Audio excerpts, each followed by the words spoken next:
Welcome everyone to another collective energy healing session. I'm so happy that you're here. These collective energy healing sessions are here to clear barriers to truth. They are here to restore balance in our relational field, so within ourselves, with the other humans, with the beyond human world, our living world, our beautiful earth, and with the great mystery that we are a part of. And we are clearing we're clearing what disconnects humanity from their greater knowing of oneness with life as life. And so in these sessions, I use multiple modalities. In these sessions and in the healing sessions, I offer one-on-one. One is muscle testing, which I'll be doing off camera. And the other is the intentional healing therapy, which is the larger philosophy of this work. But none of these modalities are greater and more important than my own intuition and my own connection and clear connection with Source, with Creator, with God, with the universe, with life. So we're going to dive in with a prayer. So as I'm praying, you can feel free to pray along with me or just establish a space within yourself and also in your environment that allows you to be receptive to the healing that is available in this space.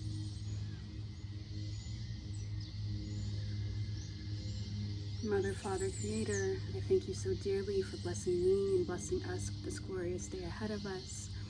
Please allow me to be the clearest channel for the highest healing for the collective that will come here across time and across space.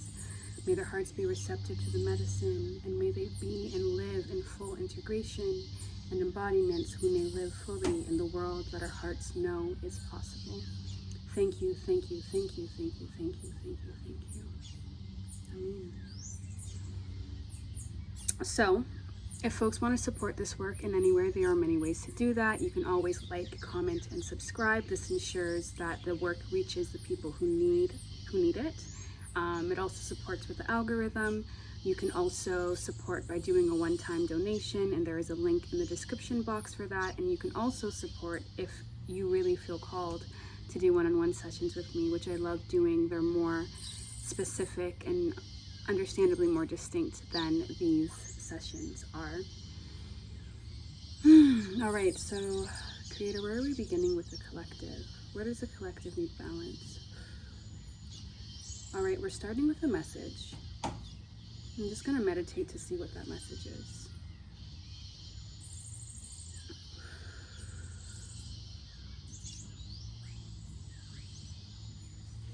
So I'm getting, I need you to let go of the fear that you're carrying within your heart. Is there a specific situation, person, aspect of the relational field this is connected to?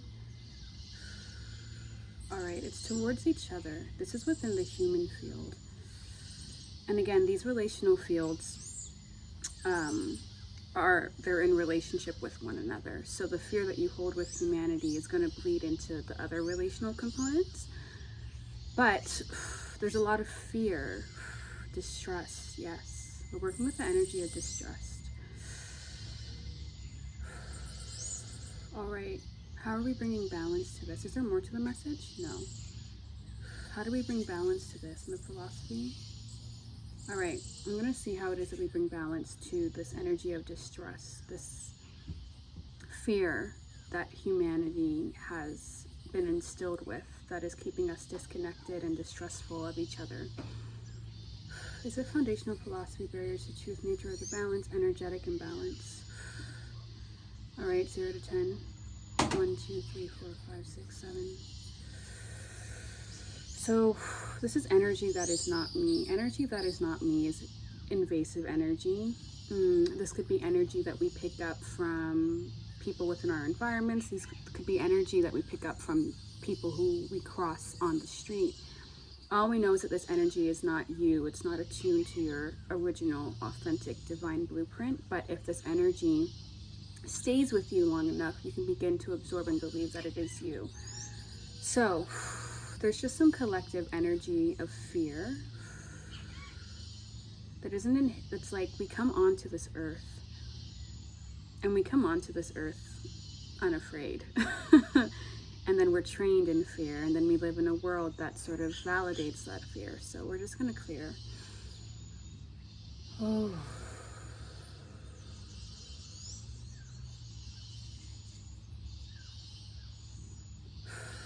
When you're ready, you can say, I clear energy that is not me.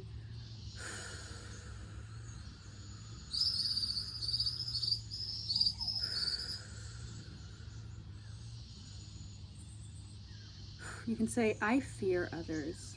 No, that's a no, that's good. Are we adding a belief? No. We just want to make sure that I fear others is not a belief. With all things, you want to be able to use your discernment. And one of the key components of this work is that fear doesn't keep you safe. Intuition actually keeps you safe. And what we mean by that is fear is a protective emotion. And authentic fear that is in response to an actual threat is going to bring you fully present in your body. But the fear that most humans exist within is a fear of what could be. It's a very mental fear. It lives in the mental plane. And this fear of what could be, it does not allow us to respond to reality or to be in relationship with reality. Often when it is that we are within that fearful state, we're disconnected from the present moment, which doesn't actually connect us to our instincts. If we have a reason to be afraid, our bodies will bring us fully into the present. We're aware of everything around us. All of our senses are turned on. And so that fear is in direct collaboration with your intuition. So what it is that we want to do is build our capacity for intuition, which these sessions do, so that we can navigate life, we can navigate situations, we can be able to let our intuition, our attunement to the many ways in which it communicates to us, help us understand, okay, this person is not a really safe person, or I'm not a big fan of the energy over there. I'm going to move over here where I feel more grounded, more present, more clear. That discernment is critical. I cannot emphasize how important discernment is in life. So we want to build our skills and build our capacity for that. We'll try that. I build capacity for discernment. Yes. I am present. Yes. Yes. Beautiful. All right, is there anything more that we're doing here? No. All right, are we in the philosophy? Are we in seeds? Are we in something else? Yes. Another message? No. Is there a pointer? All right, we're going to get a pointer. First column, second column. Place, sphere work, philosophy, beliefs, patterns, path, guidance, letter of the alphabet, white light, sound not being in the body, visualization, energetic confusion. All right, so there's some energetic confusion. I'm just going to meditate on it to see what it is that we are being energetically confused with.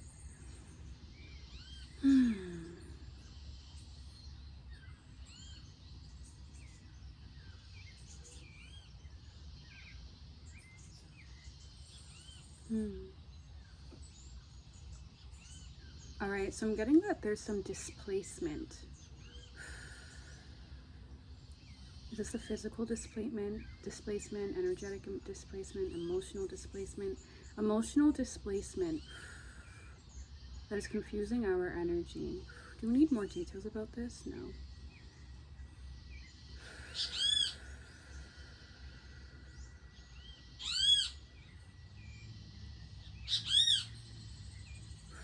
Yeah, lots is clearing around the heart. All right, you can say, I clear energetic confusion of emotional displacement. Yes. You can say, I come back to myself. I come back to my truth. Yes. Whew.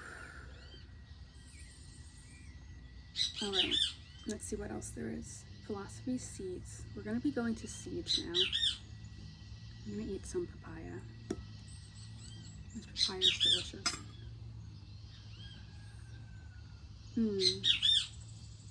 All right, 0 to 10, 10 to 20, 23. We're going to 23.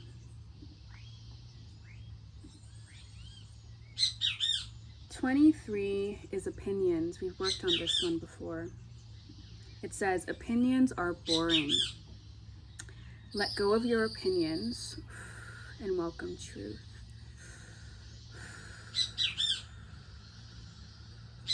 So again, going back to discernment, it's important for us to build our capacity to not only be discerning of what's outside of us, but also what's happening inside of us.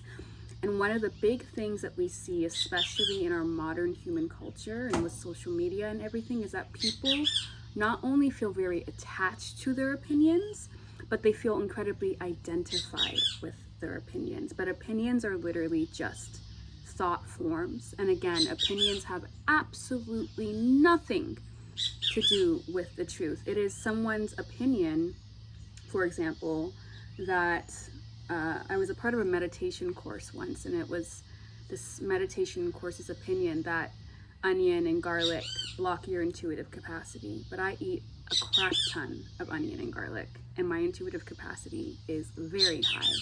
And so if I were to believe that to be true, to believe this person or this institution's opinions, I wouldn't be connected to what is actually true for me. And maybe that's true for them. I don't know. All I know is what is true and what is felt in my body is that onions and garlic. Mwah. And does nothing to block my intuitive capacity. So what it is that we want to do, so funny, is open up and become clearer and clearer in regards to what is truthful, and disidentify from our opinions, because opinions can change in an instant. You receive a new experience, you receive a new insight, you receive a new fact, we learn more, and then what was an opinion is no longer necessarily valid. So is there more for this? No. Okay. So you can just say, I clear attachment to opinions. I welcome truth. Yes, both are a yes. Is there more that we're doing with that? No. You can see some political leaders like Donald Trump. He's very attached to his opinions. And he's not the only one either. I mean, it's such a global collective thing. We see this also in a lot of social justice circles. There's a lot of people within social justice circles who are attached to opinions. It's a human thing. None of us are immune to it, but we can again build our capacity to be able to discern what is opinion and what is truth. Alrighty, are we doing more in seeds? Yeah, 37. I feel like we've done 37, but we return to these all the time. Resistance. Resistance is a barrier to closeness. Do not resist that which you truly desire.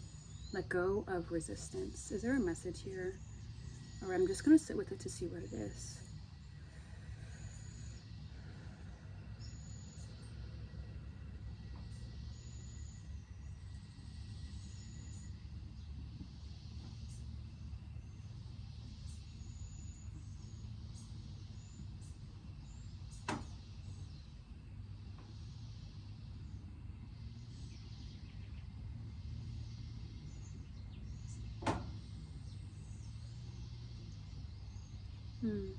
Okay, thank you. So this is an insight about information. I've mentioned this before, but one of the things that will really assist humanity with evolution is opening up to our many ways of knowing. Our rational logic mind are a way of knowing, but it's not the only way of knowing. Our intuition is a way of knowing.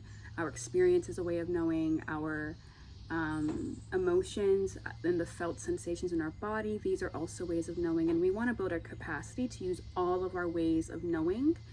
And so when it says here that resistance is a barrier to closeness, these ways of knowing allow us to experience closeness with life and the many ways in which life, God, universe, any word you use, it's all the same, is communicating to us, because life is communicating to us all the time. Literally 24/7. And so life can communicate to us through desires. Life can and if it is that we are resisting any way in which anything that is true. So if I resisted, for example, the fact that I love doing these sessions and I wanted to record these sessions, I wouldn't be honoring the feedback that I'm receiving from myself as life. Like, hey, this is something I want to do. This is something that is in flow. This is something that allows me to experience my closeness with myself, with the other humans who are going to be receiving this, and sort of contribute to the wholeness and the relational closeness of life. Is there more about information? No. So we just want to be open and receptive to information. And for that, we just can't be resistant. We have to be able to connect, and we have to be able to also discern. Discernment. Discernment. Okay.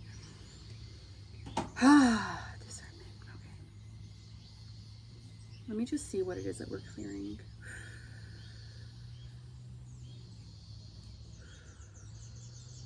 You can say, I clear barriers to closeness with life.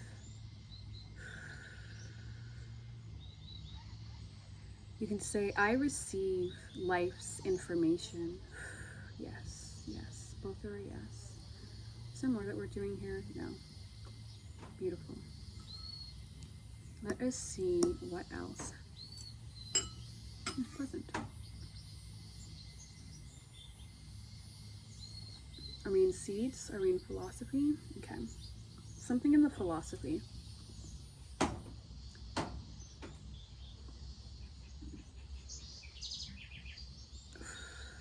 Life decides.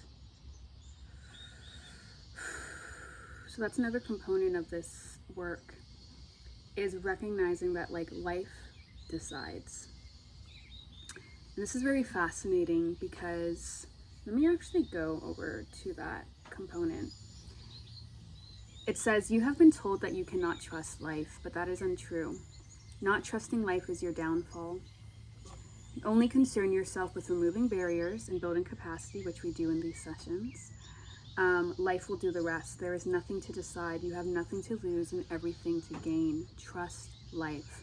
So again, the clearer that it is that we become, the more receptive it is that we are to life's communication, life's persistent information, the cues, the synchronicities, the insights, the many ways of knowing. It's like our mental expression of ourselves, the idea that we have of ourselves as a separate individual, as a separate person, dissolves, and it's a greater life force energy that is actively making the decisions. So it's like Sydney, the person, did not make the decision to become an energy healer at all, in any way, shape, or form. But life, my life force energy, was like, hey, this is what's happening. So I like to call these things the choiceless choice. It's like we always do have free will, but the clearer it is that we become as vessels, the deeper our connection is with spirit, with source, with Mother, Father, Creator, God, with life. It is that which is doing the doing. It is that which is making the decision, and that doesn't feel in conflict with the essence of life within me. It might sometimes feel in conflict with the disconnected ego, with the person that we have built an understanding of in our minds, that sees itself as very separate. So beautiful. But it is, we have to make the decision of what it is that we are going to trust. And I know what it is that I'm trusting. And if you're here, I trust that there is a resonance with that. So, is there more for this? No. All right. You can just say, I let life decide. Yes. All right. Is there more that we're doing? Okay. Philosophy, seeds. All right. What are we doing? 10, 20, 30, 10 to 20, 20 to 30, 30 to 40, 40 to 50, 50 to 60, 60 to 70, 70 to 80, 77. Okay, we're actually going to be doing 73. This is manifest. The universe wants to give you what you want. Figure out what you want. Get out of your own way. Know it, choose it, manifest it. So the definition of manifestation in this work absolutely changed my life. Often, manifestation is like the biggest thing I think many people are really talking about when it comes to like spiritual circles or whatever it is. But the definition of manifestation is this work, and this work is consistently aligning with integrity so that life can provide magic. And magic is the right thing at the right time. So manifestation really just requires you to act in complete integrity with what it is that you want, what it is that you are. And from that point, life wants to give magic. Life, literally, life's way, God's way, is that of the miraculous and the miracle. And I can see when I think about my own life how clear that is. My life is literally a living book of miracle after miracle and after miracle. And that's all because integrity is a core value of mine, and that is what makes the decisions in my life day to day to day to day. So let's see what else there is. Universe wants to give you what you want, figure out what you want, go out of your own, you know it, choose it, manifest it. All right, are there any blockages that are preventing people from living in integrity, from manifesting, from aligning with magic? Okay, so let's see what that blockage is. There are many. 0 to 10. 1, 2, 3, 4, 5, 6. Low awareness. Is this about low awareness of what it is that people want? Yes. Yes. All right, so there's a message. We've been inundated with desires that are simply not our own. And it's so easy, again, when we think about the person that we have cultivated in our minds that feels so real to us, that person is deeply susceptible to the wants of the culture that they're embedded in. That could be family, that could be school, that could be the larger culture, like Western culture, XYZ. And when it is that we are operating in that point, those desires might genuinely be true and authentic. But one of the things that we want to do is be in conscious relationship, like persistently in conscious relationship, and begin to just like investigate. Okay, I've been conditioned to believe. A big thing is like children. Lots of people, and it's so sad because children are such a gift and blessing, have sort of been conditioned in the culture that like you want children, and if you don't want children, then there's like somehow something wrong with you. But that genuinely might not be true for some people. But if you're operating from a point of low awareness, and also because if you're operating from a point of low awareness, you're more likely to also operate from a low integrity. And so if you're operating from that point, you are not going to be, quite frankly, you're not going to be happy. Don't have kids if you don't want to have kids, for their sake especially, and also for your own. You know what I mean? So we want to get clear about what our true desires are, what our true yearnings are, what we envision for ourselves, what our values are especially. And when it is that we do that, we're increasing our awareness. And so much of that work is getting clear. What it is that the soul wants does not have to be in conflict with what it is that the human, the person wants. They can actually work in the most beautiful, powerful collaboration when there is union, and the person, the identity, the role that exists so heavily in our mental conception of ourselves. When that person is clear, which is what this healing work does, we're working in perfect cohorts. And from that point, the manifestation happens so naturally. So naturally. Is there more? No. So you can just say, I clear low awareness.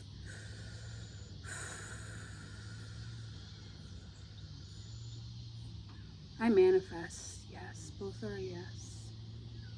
Beautiful. Is there any closing guidance? Are we in seeds?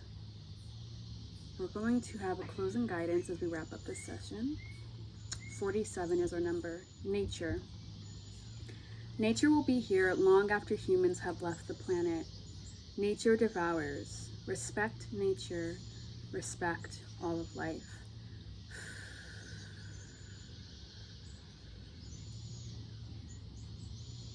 Beautiful. Nothing to say about that. Nothing to say about that. It speaks for itself. Thank you guys so much for receiving this healing. I pray that you are able to integrate and embody it in very practical ways. Healing spirituality is very, very practical. So we'll go from there. And thank you, Creator, for allowing me to be a channel for your highest healing for this beautiful collective. Mwah.